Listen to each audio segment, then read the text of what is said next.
Hollywood loves its stars. They are the names that sell tickets before the trailer even drops. But some of the best actors in the world are not on magazine covers. They're in the corners of great films, stealing scenes, breaking hearts, and somehow still flying under the radar. Today, we're shining a light on 7 of Hollywood's most underrated performers. Cillian Murphy. What makes an actor unforgettable? Cillian Murphy proves that sometimes silence speaks the loudest. He's the kind of performer who doesn't dominate a frame, he dissolves into it. Whether he's orchestrating dreams in Inception, plotting vengeance in Peaky Blinders, or staring into the blinding light of Oppenheimer, Murphy's power comes not from volume, but from precision. He's not the storm. He's the stillness before it. But if we think so highly of him, then why is he so underrated in Hollywood? To understand that, we have to understand exactly what makes him great. Murphy's path to prominence has been anything but traditional. After early acclaim in 28 Days Later, he sidestepped the usual Hollywood trajectory of blockbusters and press tours. Instead, he chose collaboration over celebrity, becoming Christopher Nolan's quiet constant. Even when surrounded by heavyweights like Tom Hardy or Robert Downey Jr., Murphy never fights for attention. He earns it through restraint. His performances invite you in rather than command you to look. Every flicker of his eyes feels deliberate, every pause purposeful. It's no wonder audiences find themselves leaning in, trying to decode what's left unsaid. What fascinates me most is his commitment to subtlety. Watch him as Tommy Shelby, for instance. His stillness is the tension. His eyes burn with ambition and grief, but his words barely move. That kind of control is rare. Most actors try to show you emotion. Murphy makes you feel it. It's a performance style that feels almost hypnotic, as if he's constantly calculating, quietly rearranging the air in the room. And it's not accidental. In interviews, he's admitted he prefers disappearing into a character rather than performing as himself, which, ironically, is what makes him so magnetic. Yet, for all his brilliance, Murphy remains oddly underrated. Maybe it's because he avoids the trappings of fame. No scandals, no social media, no viral outbursts, just work. Thoughtful, precise, unflashy work. He's a leading man who doesn't crave the spotlight, and Hollywood often confuses humility for invisibility. That, in my opinion, is one of the industry's greatest oversights. Another reason is that Murphy doesn't chase vanity. He doesn't demand to be the hero. In The Dark Knight, he's part of one of the biggest franchises of all time, and still, he disappears inside the story. But Hollywood often mistakes subtlety for smallness. It celebrates the loud transformation and the obvious performance. And Murphy's brilliance is the opposite of obvious. Because if acting is about truth, not attention, then Cillian Murphy may just be one of the truest actors alive. But here's the question. In a world that rewards noise, how long can quiet brilliance hold our attention? And that is why the next star on our list is the opposite of quiet. Jessie Buckley. Some actors perform. Jessie Buckley erupts. Every role she takes feels like watching lightning hit water. Unpredictable, dangerous, and impossible to look away from. She doesn't act emotions, she lives them, tearing through every line with a kind of reckless honesty that most performers spend their entire careers trying to control. From her breakout in Wild Rose, Buckley made one thing clear. She refuses to be safe. Playing a single mother chasing country stardom fresh out of prison, she didn't just sing, she bled through the music. That performance wasn't about perfection, it was about truth. And maybe that's what defines Buckley more than anything. Her refusal to hide behind polish. She brings the dirt, the ache, and the sweat of being human and somehow makes it beautiful. Then came I'm Thinking of Ending Things, a film so surreal and claustrophobic that it could easily swallow an unprepared actor whole. But Buckley doesn't just survive chaos, she thrives in it. Watching her slip between identities, accents, and emotional states, you can't help but wonder if she's even acting or simply unraveling before us, which personally I find fascinating. Few actors today are that comfortable walking the line between brilliance and breakdown. In Women Talking, she flipped the script again, playing a character both furious and fragile, grounded yet explosive. She's not afraid to be unlikable, and that's rare. In an industry obsessed with the relatability, Buckley's characters don't ask to be loved. They demand to be seen. That's courage. The kind that doesn't just build a career, but rewrites what it means to be an actor in the first place. So why isn't she rated higher? Maybe because she resists categorization. She's not the classic leading lady, nor the quirky indie darling. She's something messier. Raw talent in perpetual transformation. Hollywood loves predictability, and Buckley thrives on the opposite. That unpredictability, while thrilling, often keeps her outside the mainstream spotlight, which, in a way, might be exactly where she belongs. Because when you watch Jessie Buckley, you're not watching someone pretending, you're watching someone become. But how do you follow an actor who feels like a live wire on screen? Maybe with someone who channels that same intensity, but turns it inward, someone like our next actor, Ben Foster. Some actors transform for a role. Ben Foster disappears. Watch him long enough, and you'll start to question whether he's acting at all, or if you've just stumbled into someone's real, unguarded life. There's nothing polished about him. No gloss, no ego, no Hollywood sheen. Foster performs with the grit of a man allergic to artifice, and that's exactly what makes him one of the most quietly extraordinary actors working today. But why then is he not critically acclaimed in the industry? Well, it's the same reason why we think he's great. His breakout came with 3:10 to Yuma, where he played Charlie Prince, the volatile outlaw whose every smirk carried danger. It should have made him a household name. Instead, Foster became that rare thing in Hollywood, a ghost star. You remember his characters, but you might not know him. Maybe that's the point. Foster never seemed interested in fame, only in truth. In The Messenger, he played an army officer tasked with delivering death notifications to families. No theatrics, no grand speeches, just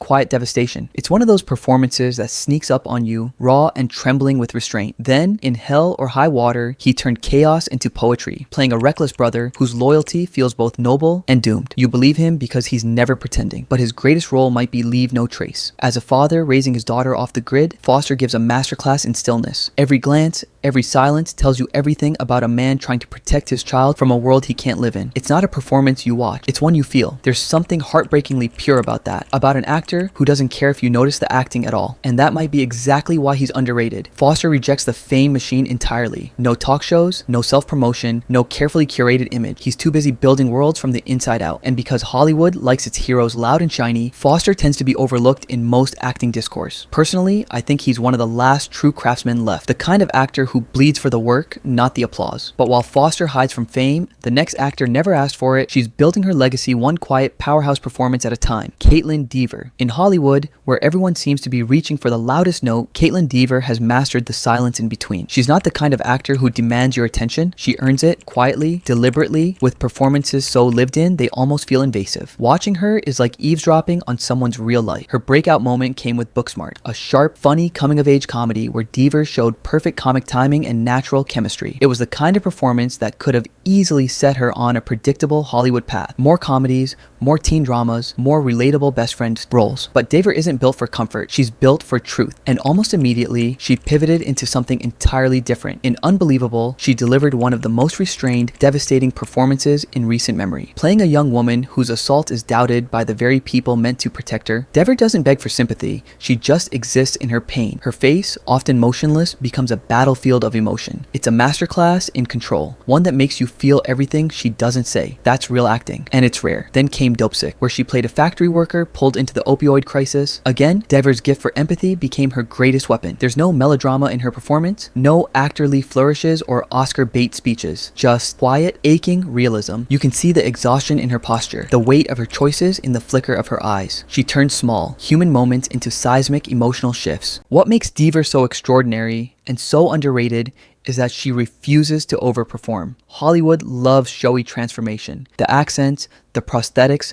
the screaming breakdowns. Dever trades all of that for honesty.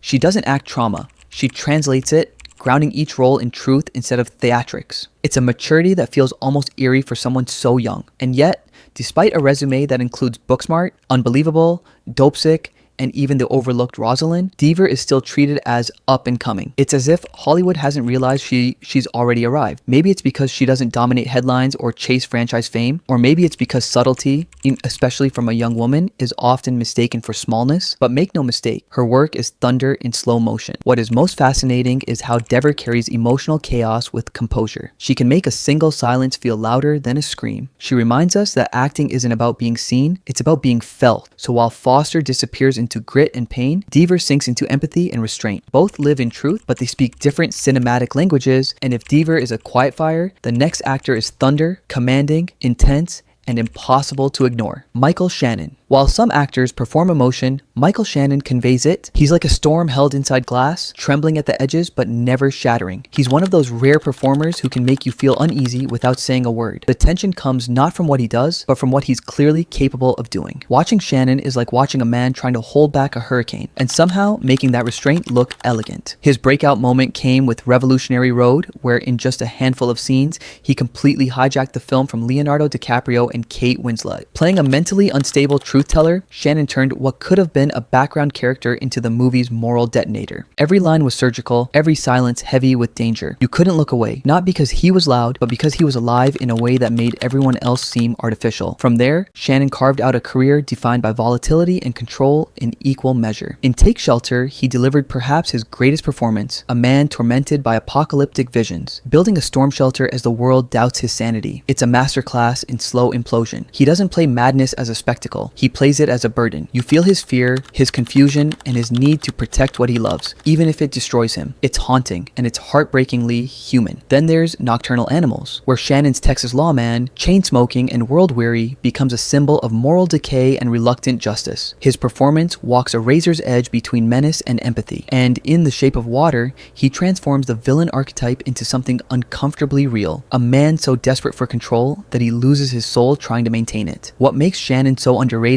isn't a lack of recognition. It's that Hollywood doesn't quite know what to do with him. He's too strange, too cerebral, and too unpredictable to fit neatly into leading man boxes. He doesn't sell charm, he sells authenticity, and sometimes truth isn't pretty. But that's exactly why he's irreplaceable. You don't cast Shannon to make audiences comfortable. You cast him to make them feel. Personally, I think he's one of the last actors working without a safety net. Every role is a question he's trying to answer about fear, control, or the human breaking point. And that's what makes him so magnetic. But while Shannon's intensity burns like wildfire, the next actor's power comes from something quieter, something almost invisible. The kind of effortless humanity you only notice once it's gone. John Goodman. Some actors demand attention. John Goodman earns it quietly, by never being the same person twice. He's the kind of performer who feels so familiar that people forget how extraordinary he actually is. Goodman has been the heart, the muscle, and sometimes the menace of Hollywood storytelling for over 4 decades. And yet, despite shaping the emotional texture of countless classics, he's still rarely mentioned among the industry's greats. His breakout roles in the Coen brothers' Raising Arizona and The Big Lebowski revealed something unusual, a comedic presence with the weight of a dramatic actor. As Walter Sobchak in Lebowski, Goodman gave us a character who could be absurd, hilarious, and heartbreaking, often all in one breath. It's the kind of performance that shouldn't work on paper, but Goodman's timing and commitment make it iconic. He doesn't play Walter, he inhabits him, turning chaos into rhythm. Then came Roseanne, where he redefined the American sitcom dad. Dan Connor wasn't a caricature, he was real, loving,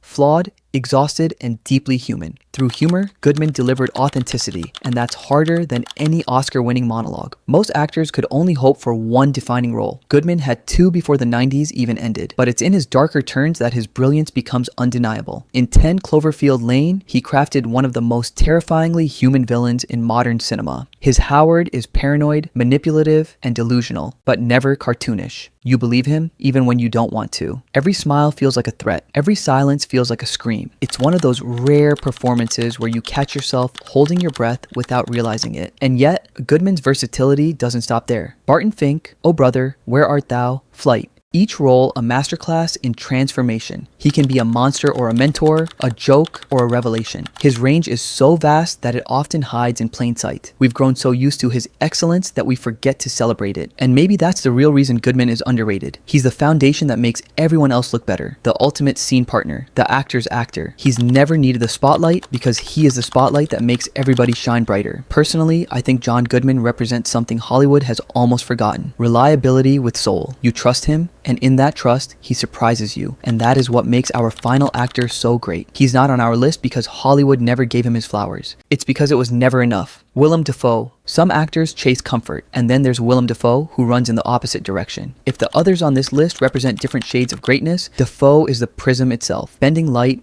breaking expectations, and turning discomfort into poetry. He closes our list because he's something rarer than a star. He's a phenomenon, a man who seems to exist outside Hollywood's gravity, orbiting the strange, the spiritual, and the sublime. His breakout role in Platoon announced him as someone different. As Sergeant Elias, Dafoe didn't just play a soldier, he embodied the soul of the film. Vulnerable, saintly, and doomed, he became the emotional conscience of a brutal war story. From that moment, audiences realized Dafoe doesn't perform for approval, he performs for truth. Since then, he's refused to be boxed in. Superhero villain in Spider-Man, artistic martyr in At Eternity's Gate, chaos incarnate in The Antichrist, lighthouse keeper losing his mind in The Lighthouse. Every role is a test of boundaries, physical, emotional, and even spiritual. While most actors seek connection, Dafoe seeks confrontation. He digs into the uncomfortable corners of humanity and finds beauty where others see only madness. In The Florida Project, he gave us one of the most understated, humane performances of his career. As the motel manager Bobby, Dafoe didn't play a hero or a savior, just a man trying to keep chaos from swallowing innocence. There's a quiet grace in the way he moves through that story. Every gesture feels lived in, every look carries empathy. It's the kind of acting that's invisible until you realize the entire film rests on it. And that's the paradox of Willem Dafoe. He's both everywhere and nowhere, always working, always transforming, but never truly seen by Hollywood the way he deserves. Maybe it's because he doesn't fit the leading man mold. Too angular, too odd, too unknowable. Or maybe it's because his genius can't be packaged into award season campaigns. He's too busy creating art that outlives applause. I believe Dafoe represents the purest form of acting, one unbound by ego or expectation. Watching him is like witnessing someone wrestle with the very idea of existence and somehow making it cinematic. Maybe that's what all these actors share, a refusal to be defined. They're not chasing fame, they're chasing truth. And perhaps that's the real secret. The most underrated actors aren't unseen. They're simply operating on a frequency Hollywood still hasn't learned to hear. So, which actor do you think we should have mentioned? Drop your thoughts in the comments. And here's one final question before you go. Which actor in Hollywood do you think is overrated?